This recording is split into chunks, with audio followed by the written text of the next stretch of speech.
Hi friends, mastmaka.comಗೆ ಸ್ವಾಗತ. ನಾನು ಅಮರ್ ಪ್ರಸಾದ್. ಬಾಂಗ್ಲಾ ಹಿಂದೂಗಳ ವಿಚಾರ ಜಗತ್ತಿನಾದ್ಯಂತ ಚರ್ಚೆ ಆಗ್ತಾ ಇದೆ ಅಲ್ಲಿ ನಡೀತಿರೋ ಘಟನೆಗಳಿಂದಾಗಿ. ಹಾಗಿದ್ರೆ ಬಾಂಗ್ಲಾ ಹಿಂದೂಗಳ ಕತೆ ಏನು? ಮುಂಚೆ ಎಷ್ಟು ಜನ ಇದ್ರು, ಅವರು ಎಷ್ಟು ಪರ್ಸೆಂಟ್ ಇದ್ರು, ಅವ್ರ ಸಂಖ್ಯೆ ಇವಾಗ ಎಷ್ಟಿದೆ? ಬಹಳ ಹಿಂದಕ್ಕೆ ಹೋದರೆ, ಒಂದು 500,000 ವರ್ಷ ಹಿಂದಕ್ಕೆ ಹೋದರೆ ಅಲ್ಲಿ ಮೂಲ ನಿವಾಸಿಗಳು ಯಾರು? ಇವತ್ತು ಹೇಗೆಲ್ಲ ಬದಲಾಗಿದೆ? ಸ್ವಾತಂತ್ರ್ಯ ಬಂದ ಮೇಲೆ ಹಿಂದೂಗಳ ಸಂಖ್ಯೆ ಎಷ್ಟಿತ್ತು, ಇವಾಗ ಎಷ್ಟಕ್ಕೆ ಕುಸ್ತಿದೆ? ಯಾವ ರೀತಿಯ ಪರಿಸ್ಥಿತಿ ಇದೆ? ಅಲ್ಲಿನ ಹಿಂದೂಗಳ ಜೀವನ ಶೈಲಿ ಹೇಗಿದೆ? ಅವರು ಯಾವ ರೀತಿಯ ಧಾರ್ಮಿಕತೆಯನ್ನು ಫಾಲೋ ಮಾಡ್ತಾರೆ? ಅವರ ಲೈಫ್ ಸ್ಟೈಲ್ ಹೇಗಿದೆ? ರಾಜಕೀಯದಲ್ಲಿ ಮತ್ತು ಆರ್ಥಿಕತೆಯಲ್ಲಿ ಅವರ ಸ್ಥಾನ ಏನು? ಇದನ್ನು ಕ್ವಿಕ್ಕಾಗಿ ಅನಲೈಸ್ ಮಾಡ್ತಾ ಹೋಗೋ ಪ್ರಯತ್ನ ಮಾಡೋಣ. ಕಡೆ ತನಕ ಮಿಸ್ ಮಾಡಿದೆ ನೋಡಿ. ಸ್ನೇಹಿತರೆ, ಹಿಂದೂಗಳು ಬಾಂಗ್ಲಾದೇಶದಲ್ಲಿ ಅತಿ ದೊಡ್ಡ ಅಲ್ಪಸಂಖ್ಯಾತ ಸಮುದಾಯ. ಅಲ್ಲಿ 7.5% ಹಿಂದೂ ಜನಸಂಖ್ಯೆ ಇದೆ. ಆದರೆ 1951ರಲ್ಲಿ ಭಾರತ ಪಾಕಿಸ್ತಾನ ವಿಭಜನೆಯಾಗಿ ಆ ಟೈಮ್ನಲ್ಲಿ 22% ಹಿಂದೂಗಳಿದ್ರು ಇಂದಿನ ಬಾಂಗ್ಲಾದಲ್ಲಿ. ಅಷ್ಟೇ ಯಾಕೆ, ಕೇವಲ 3 ವರ್ಷಗಳ ಹಿಂದೆ 2021ರಲ್ಲಿ 9.2% ಇದ್ರು. ಆದರೆ 2023ಕ್ಕೆ ಬರುವಷ್ಟರಲ್ಲಿ ಇನ್ನೂ 1.5% ಕಿತ್ಕೊಂಡು ಹೋಗಿ 7.5%ಗೆ ಬಿದ್ದು ಹೋಗಿದೆ. ಶೇಖ್ ಹಸೀನಾ ಸರ್ಕಾರವನ್ನು ಬೀಳಿಸಿದಾಗ ಒಂದು ವಾರದಲ್ಲಿ ಸುಮಾರು 200 ದಾಳಿಗಳಾದವು ಹಿಂದೂಗಳ ಮೇಲೆ. 64 ಜಿಲ್ಲೆಗಳ ಪೈಕಿ 50 ಜಿಲ್ಲೆಗಳಲ್ಲಿ ದಾಳಿಗಳಾದವು. 2017ರಲ್ಲಿ ಒಂದೇ ವರ್ಷದಲ್ಲಿ ಅಲ್ಲಿನ ಹಿಂದೂ ಪಾಪ್ಯುಲೇಷನ್ ಮೇಲೆ 6,474 ದಾಳಿಗಳಾದವು. 235ಕ್ಕೂ ಅಧಿಕ ದೇವಸ್ಥಾನಗಳನ್ನು ಡ್ಯಾಮೇಜ್ ಮಾಡಲಾಯಿತು. 2019ರಲ್ಲಿ ಠಾಕೂರ್ ಗಾಂವ್ ಒಂದರಲ್ಲೇ 8 ಹಿಂದೂ ಮನೆಗೆ ಬೆಂಕಿ ಹಾಕಲಾಯಿತು. ಈ ರೀತಿ ಬಹಳ ದೊಡ್ಡ ಪ್ರಮಾಣದಲ್ಲಿ ಧಾರ್ಮಿಕ ದಾಳಿ ಬಾಂಗ್ಲಾದೇಶದಲ್ಲಿ ನಡೀತಾ ಇದೆ. ಈಗಲೂ ಅಲ್ಲಿ ನಿರಂತರವಾಗಿ ಹತ್ಯೆ ಪ್ರಯತ್ನ, ಬೆದರಿಕೆ, ಹತ್ಯೆ, ಅಪಹರಣ, ಮನೆಗಳ ಮೇಲೆ ದಾಳಿ, ಬಿಸ್ನೆಸ್ ಸೆಂಟರ್ಸ್ ಮೇಲೆ ದಾಳಿ, ಧಾರ್ಮಿಕ ಸ್ಥಳಗಳ ಮೇಲೆ ದಾಳಿ ನಡೀತಾನೆ ಇದೆ. ಇದನ್ನ ಜಾಗತಿಕ ನ್ಯೂಸ್ ಚಾನೆಲ್ಗಳು, ಸೋಷಿಯಲ್ ಮೀಡಿಯಾ, ಅಲ್ಲಿನ ಸರ್ಕಾರದ ಅಂಕಿಅಂಶಗಳು, ಮಾನವ ಹಕ್ಕು ಸಂಸ್ಥೆಗಳು ಸಾರಿ ಹೇಳ್ತಾ ಇವೆ. 2022ರ ಜನಗಣತಿ ಪ್ರಕಾರ ಬಾಂಗ್ಲಾದಲ್ಲಿ 1.31 ಕೋಟಿ ಹಿಂದೂಗಳಿದ್ದಾರೆ. ಆಗಲೇ ಹೇಳಿದ ಹಾಗೆ ಇದು ಸುಮಾರು 7.5%. ಮುಸ್ಲಿಂ ಜನಸಂಖ್ಯೆ 16.24 ಕೋಟಿ ಇದೆ. ಬಾಂಗ್ಲಾದಲ್ಲಿ ಭೌಗೋಳಿಕವಾಗಿ 8 ಡಿವಿಷನ್ ಇದೆ. ಈ ಪೈಕಿ ಸೈಲ್ಹೆಟ್ ಪ್ರಾಂತ್ಯದಲ್ಲಿ ಅತಿ ಹೆಚ್ಚು 13.51% ಹಿಂದೂಸ್ ಇದ್ದಾರೆ. ಅಂದರೆ ಮೇಘಾಲಯ, ತ್ರಿಪುರಾ ಗಡಿಯಲ್ಲಿ ಅತಿ ಹೆಚ್ಚು ಹಿಂದೂಸ್ ಇದ್ದಾರೆ. ನಂತರ ಸಿಲಿಗುರಿ ಕಾರಿಡಾರ್ಗೆ ಹೊಂದಿಕೊಂಡಿರೋ ರಂಗ್ಪುಟ್ ವಿಭಾಗದಲ್ಲಿ 13% ಇದ್ದಾರೆ. ಅದು ಬಿಟ್ಟರೆ ಪಶ್ಚಿಮ ಬಂಗಾಳ ಜೊತೆ ಗಡಿ ಇರೋ ಖುಲ್ನಾ ವಿಭಾಗದಲ್ಲಿ 11.53% ಇದ್ದಾರೆ. ಉಳಿದ ವಿಭಾಗಗಳಲ್ಲೆಲ್ಲ 8%ಗಿಂತ ಡೌನ್ ಇದ್ದಾರೆ. ಈ ಮ್ಯಾಪ್ ಒಂದ್ಸಲ ಗಮನಿಸಿ. ಡಾರ್ಕ್ ರೆಡ್ ಇರೋ ಪ್ರದೇಶಗಳಲ್ಲೆಲ್ಲ ಹಿಂದೂ ಜನಸಂಖ್ಯೆ ಹೆಚ್ಚಿದೆ. ಹೆಚ್ಚು ಅಂದರೆ ಮೆಜಾರಿಟಿ ಅಲ್ಲ, 10ರಿಂದ 15% ಜಾಸ್ತಿ. ಬಾಂಗ್ಲಾದಲ್ಲಿರೋ ಒಟ್ಟು 64 ಜಿಲ್ಲೆಗಳಲ್ಲೂ ಹಿಂದೂಗಳಿದ್ದಾರೆ. 61 ಜಿಲ್ಲೆಗಳಲ್ಲಿ 2ನೇ ಅತಿ ದೊಡ್ಡ ಧರ್ಮ.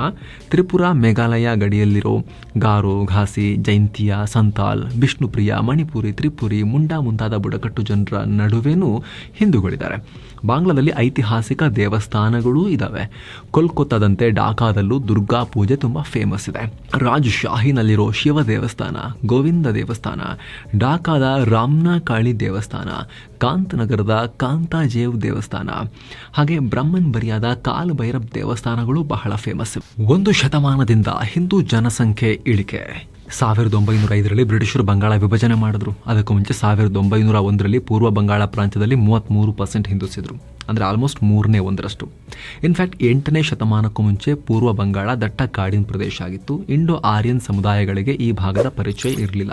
13ನೇ ಶತಮಾನದಲ್ಲಿ ಭಕ್ತಿಯಾರ್ ಈ ಭಾಗ ವಶಪಡಿಸಿಕೊಳ್ಳುವವರೆಗೂ ಅಷ್ಟು ಇಸ್ಲಾಂ ಇನ್ಫ್ಲೂಯೆನ್ಸ್ ಇರಲಿಲ್ಲ. 14ನೇ ಶತಮಾನದಲ್ಲಿ ಬಂಗಾಳದ ಸುಲ್ತಾನರ ರಾಜ್ಯಭಾರ ಶುರುವಾದಾಗ ಇಸ್ಲಾಂ ಹರಡಿತು. ಅಲ್ಲಿ ಇಸ್ಲಾಂ ನಿಧಾನಕ್ಕೆ ಆ ಭಾಗದ ಬಹುಸಂಖ್ಯಾತ ಧರ್ಮ ಆಯಿತು.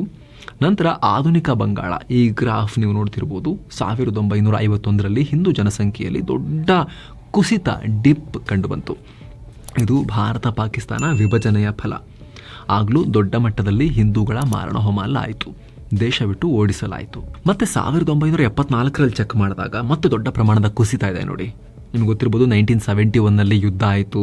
ಪಾಕಿಸ್ತಾನದಿಂದ ಬಾಂಗ್ಲಾದೇಶಕ್ಕೆ ಸ್ವಾತಂತ್ರ್ಯ ಕೊಡಿಸಲಾಯಿತು. ಆದರೆ ದೊಡ್ಡ ಪ್ರಮಾಣದ ಮಾರಣಹೋಮ ಅಲ್ಲಿ ತನಕ ಮಾಡಿತ್ತು. ಅದು 74ರಲ್ಲಿ ಚೆಕ್ ಮಾಡಿದಾಗ ಸಾಬೀತಾಯಿತು. ಅದಾದ್ಮೇಲೂ ಕೂಡ ಕುಸಿತ ಆಗ್ತಾನೆ ಹೋಗ್ತಾ ಇದೆ. ಜನನ ದರ ಕೂಡ ಕಮ್ಮಿ ಆಗ್ತಿದೆ ಹಿಂದೂಗಳಲ್ಲಿ. 2014ರ ಡೇಟಾ ಪ್ರಕಾರ ಹಿಂದೂ ಜನನ ದರ ಪ್ರತಿ 100 ಮಹಿಳೆಯರಿಗೆ 190 ಇದೆ. ಮುಸ್ಲಿಂ ಜನನ ದರ ಪ್ರತಿ 100 ಮಹಿಳೆಯರಿಗೆ 230 ಇದೆ. ಇದರ ಜೊತೆಗೆ ವಲಸೆ.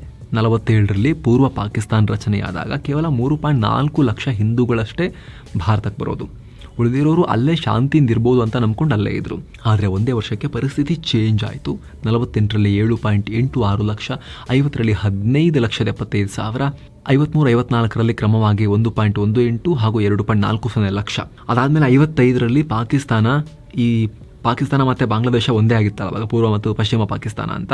ಸೊ ಪಾಕಿಸ್ತಾನ ಇಸ್ಲಾಮಿಕ್ ರಾಷ್ಟ್ರ ಅಂತ ಸಂವಿಧಾನವನ್ನು ಅಡಾಪ್ಟ್ ಮಾಡಿಕೊಂಡಾಗ ಆಗ ದೊಡ್ಡ ಪ್ರಮಾಣದಲ್ಲಿ 3.2 ಲಕ್ಷ ಜನ ಭಾರತಕ್ಕೆ ಬಂದರು.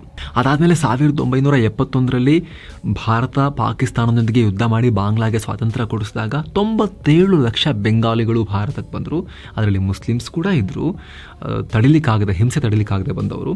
ಅದರಲ್ಲಿ 70% ಹಿಂದೂಗಳಿದ್ರು. ಸರ್ಕಾರದಿಂದಲೇ ಮೋಸ. ಸ್ನೇಹಿತರೆ, ಈ ರಿಪೋರ್ಟ್ ನೋಡಿ. 2021ರ ಬಜೆಟ್ನಲ್ಲಿ ಬಾಂಗ್ಲಾ ಸರ್ಕಾರ ಅಲ್ಲಿನ ಇಸ್ಲಾಮಿಕ್ ಫೌಂಡೇಶನ್ಗೆ $173 ಮಿಲಿಯನ್ ಅಥವಾ 1435 ಕೋಟಿ ರೂಪಾಯಿ ಅನುದಾನ ಕೊಟ್ಟಿತ್ತು. ಇದು ಕಳೆದ ಬಾರಿಗಿಂತ 50 ಕೋಟಿ ಜಾಸ್ತಿ. ಆದರೆ ಹಿಂದೂಗಳಿಗೆ ಕೊಡೋ ಅನುದಾನವನ್ನು $16 ಮಿಲಿಯನ್ ನಿಂದ $6 ಮಿಲಿಯನ್ ಇಳಿಸಲಾಯಿತು. ಅಂದರೆ 132 ಕೋಟಿಯಿಂದ 52 ಕೋಟಿ ರೂಪಾಯಿಗೆ. ಈ ವರದಿ ನೋಡಿ, ಬಾಂಗ್ಲಾದಲ್ಲಿ ಹಿಂದೂ ಹಾಗೂ ಮುಸ್ಲಿಮರಿಗೆ ಕೊಡೋ ವೇಜಸ್ ಅಥವಾ ವೇತನದಲ್ಲೂ ತಾರತಮ್ಯ ಎಷ್ಟಿದೆ ಅಂತ. ಐತಿಹಾಸಿಕವಾಗಿ ಹಿಂದೂಗಳಿಗೆ ಕಡಿಮೆ ವೇತನ ಕೊಡಲಾಗ್ತಾ ಇದೆ. ಬಾಂಗ್ಲಾ ಹಿಂದೂ ಕುಟುಂಬಗಳು ಮುಸ್ಲಿಂ ಕುಟುಂಬಗಳಿಗೆ ಹೋಲಿಸಿದ್ರೆ ಶಿಕ್ಷಣದ ಮೇಲೆ ಹೆಚ್ಚು ಹೂಡಿಕೆ ಮಾಡ್ತವೆ. ಮುಸ್ಲಿಮರಿಗಿಂತ ಹೆಚ್ಚು ಶಿಕ್ಷಣವನ್ನು ಪಡೆದಿರ್ತಾರೆ, ಆದರೆ ಉದ್ಯೋಗಗಳು ಸಿಗ್ತಾ ಇಲ್ಲ. ನೀವಾಗ ಸ್ಕ್ರೀನ್ ಮೇಲೆ ನೋಡ್ತಾ ಇರ್ಬೋದು. 1999ರಲ್ಲಿ ನಿರುದ್ಯೋಗಿ ಹಿಂದೂಗಳು 8.07% ಇದ್ರು. 2009ರಲ್ಲಿ 10.58% ಇದ್ದಾರೆ. ಈ ಡೇಟಾ ನೋಡಿ. ಹೈಸ್ಕೂಲ್ ಶಿಕ್ಷಣ ಮುಗಿಸಿರೋರು, ಗ್ರಾಜ್ಯುಯೇಟ್, ಟೆಕ್ನಿಕಲ್ ಫೀಲ್ಡ್ನಲ್ಲಿರೋ ಜನರ ಲೆಕ್ಕಾಚಾರ ನೋಡಿದ್ರೆ ಮುಸ್ಲಿಮರಿಗಿಂತ ಹೆಚ್ಚು ಹಿಂದೂಗಳೇ ಉದ್ಯೋಗಗಳಲ್ಲಿದ್ದಾರೆ. ಆದರೆ ಅನಕ್ಷರಸ್ಥರು, ಪ್ರೈಮರಿ, ಸೆಕೆಂಡ್ರಿ ಸ್ಕೂಲ್ ಮಾತ್ರ ಓದಿರೋ ಹಿಂದೂಗಳಿಗೆ ಮುಸ್ಲಿಮರಿಗೆ ಸಿಗುವಂತೆ ಉದ್ಯೋಗ ಸಿಗ್ತಾ ಇಲ್ಲ. ಜೊತೆಗೆ ಸರ್ಕಾರದಲ್ಲಿ ರೆಪ್ರೆಸೆಂಟೇಷನ್ ಇಲ್ಲ. ಭಾರತದಲ್ಲಿ ಹಿಂದುಳಿದ ಸಮುದಾಯಗಳಿಗೆ ಮೀಸಲಾತಿ ಇದೆ. ಕೆಲ ರಾಜ್ಯಗಳು ಅಲ್ಪಸಂಖ್ಯಾತರಿಗೂ ಮೀಸಲಾತಿ ಕೊಟ್ಟಿವೆ. ಆದರೆ ಬಾಂಗ್ಲಾದಲ್ಲಿ ಧರ್ಮದ ಆಧಾರದ ರಿಸರ್ವೇಷನ್ ಇಲ್ಲ. ಇದೇ ಕಾರಣಕ್ಕೀಗ ಧಾರ್ಮಿಕ ಮೀಸಲಾತಿಗೂ ಬೇಡಿಕೆ ಶುರುವಾಗಿದೆ ಬಾಂಗ್ಲಾದೇಶದಲ್ಲಿ. ಹಿಂದೂ ರಾಷ್ಟ್ರಕ್ಕೆ ಬೇಡಿಕೆ. ಸ್ನೇಹಿತರೆ, ಬಾಂಗ್ಲಾದೇಶ ಸದ್ಯಕ್ಕೆ ಭಾರತ, ನೇಪಾಳ ನಂತರ ಅತಿ ಹೆಚ್ಚು ಹಿಂದೂಗಳಿರೋ ರಾಷ್ಟ್ರ. ಆದರೆ ಈಗ ಅಲ್ಲಿನ ಹಿಂದೂಗಳ ಪರ್ಸೆಂಟೇಜ್ ನೋಡಿದ್ರೆ 1-2 ದಶಕಗಳಲ್ಲಿ ಹಿಂದೂಗಳು ಅಲ್ಲಿಂದ ಕಣ್ಮರೆಯಾಗೋ ಸಿಚುವೇಶನ್ ಕಾಣ್ತಾ ಇದೆ. ಅದರಲ್ಲೂ ಹಸೀನಾ ಸರ್ಕಾರ ಬಿದ್ದ ಮೇಲೆ ಹಿಂದೂಗಳ ಮೇಲೆ, ಹಿಂದೂ ದೇವಸ್ಥಾನಗಳ ಮೇಲೆ ನಿರಂತರವಾಗಿ ದಾಳಿಗಳಾಗ್ತಿರೋದ್ರಿಂದ ಹಿಂದೂಗಳು ಈಗ ಬೀದಿಗಿಳಿದಿದ್ದಾರೆ. ನಾವು ಬೆಂಗಾಲಿಗಳೇ, ನಮ್ಮನ್ನು ಕೂಡ ಈ ಥರ ಬೇರೆಯವ್ರ ಥರ ನೋಡಬೇಡಿ, ಬದುಕೋಕೆ ಅವಕಾಶ ಕೊಡಿ ಅಂತ ಪ್ರತಿಭಟಿಸ್ತಾ ಇದ್ದಾರೆ. ಅಷ್ಟೇ ಅಲ್ಲ, ಅಲ್ಲಿನ ಒಂದು ಗುಂಪು, ಹಿಂದೂ ರಾಷ್ಟ್ರೀಯವಾದಿ ಗುಂಪು, ಬಂಗ ಸೇನಾನು ಅನ್ನೋ ಗುಂಪು, ಸ್ವತಂತ್ರ ಹಿಂದೂ ರಾಷ್ಟ್ರಕ್ಕೆ ಕರೆ ಕೊಟ್ಟಿದೆ, ಬಾಂಗ್ಲಾ ಹೊಡಿಬೇಕು ಅಂತ. ಬಾಂಗ್ಲಾದೇಶ ರೀತಿ ಹಿಂದೂ ದೇಶ ನಿರ್ಮಾಣ ಆಗಬೇಕು ಅಂತ ಹೇಳಿದ್ದಾರೆ. ಕುಲ್ನಾ, ಫರೀದ್ಪುರ್, ಜಸೋರ್, ಕುಸ್ತಿಯಾ, ಬಾರಿಸಲ್ ಹಾಗೂ ಪಟುವಾಖಾಲಿ ಒಟ್ಟು 6 ಜಿಲ್ಲೆಗಳನ್ನು ಸೇರಿಸಿ ದೇಶ ಮಾಡಿ ನಮ್ಮ ಪಾಡಿಗೆ ಬಿಟ್ಬಿಡಿ ಅಂತ ಕೇಳ್ತಿದ್ದಾರೆ. ನೀವು ಸ್ಕ್ರೀನ್ ಮೇಲೆ ನೋಡ್ತಿರ್ಬೋದು. ಆ 6 ಜಿಲ್ಲೆಗಳು ಸ್ವಲ್ಪ ಹೆಚ್ಚು ಜನಸಂಖ್ಯೆ ಇರೋ ಜಿಲ್ಲೆಗಳು, ಹಿಂದೂ ಜನಸಂಖ್ಯೆ ಇರೋ ಜಿಲ್ಲೆಗಳು. ಇನ್ಫ್ಯಾಕ್ಟ್ ಕುಲ್ನಾ ಜಿಲ್ಲೆಯ ದಾಕೋಪೆ ಬಾಂಗ್ಲಾದ ಏಕೈಕ ಹಿಂದೂ ಮೆಜಾರಿಟಿ ಉಪಜಿಲ್ಲೆ. ಇಲ್ಲಿ 54% ಹಿಂದೂಸ್ ಇದ್ದಾರೆ. ಈ 6 ಜಿಲ್ಲೆಗಳ ಪೈಕಿ ಜಸೋರೆ, ಕುಸ್ತಿಯಾಗೆ ಪಶ್ಚಿಮ ಬಂಗಾಳದೊಂದಿಗೆ ಬಾರ್ಡರ್ ಇದೆ. ಕುಲ್ನಾ, ಬಾರಿಸಲ್, ಪಡ್ವಾಖಾಲಿ ಕರಾವಳಿ ಜಿಲ್ಲೆಗಳು. ಫರೀದ್ಪುರ್ ಢಾಕಾ ಬಳಿ ಇದೆ. ಸದ್ಯಕ್ಕೆ ಈ ಹಿಂದೂ ರಾಷ್ಟ್ರದ ಬೇಡಿಕೆ ದೊಡ್ಡದಾಗ್ತಾ ಹೋಗೋ ಲಕ್ಷಣ ಕಾಣಿಸ್ತಿದೆ. ಯಾಕಂದ್ರೆ ಒಂದಷ್ಟು ಹಿಂದೂ ನಾಯಕರು ಪ್ರತ್ಯೇಕ ಹಿಂದೂ ರಾಜಕೀಯ ಪಕ್ಷ ಕಟ್ಟೋಕು ಮುಂದಾಗ್ತಿದ್ದಾರೆ. ಅಲ್ಲಿ ಮೈನಾರಿಟಿ ಪಕ್ಷಗಳದ್ದೊಂದು ಒಕ್ಕೂಟ ಕೂಡ ಇದೆ. Bangladesh Hindu Buddhist Christian Unity Council ಅಂತ ಇದೆ. ಈ ಸಂಸ್ಥೆಯ ನಾಯಕರು ಒಂದು ಪೊಲಿಟಿಕಲ್ ಪಾರ್ಟಿ ರಚನೆ ಬಗ್ಗೆ ಚಿಂತನೆ ನಡೆಸ್ತಾ ಇದ್ದಾರೆ. ಇದರಿಂದ ಸರ್ಕಾರದಲ್ಲಿ ಕನಿಷ್ಠ ರೆಪ್ರೆಸೆಂಟೇಷನ್ ಆದರೂ ಸಿಗಬಹುದು ಅಂತ ಲೆಕ್ಕಾಚಾರ ಇಟ್ಕೊಂಡಿದ್ದಾರೆ.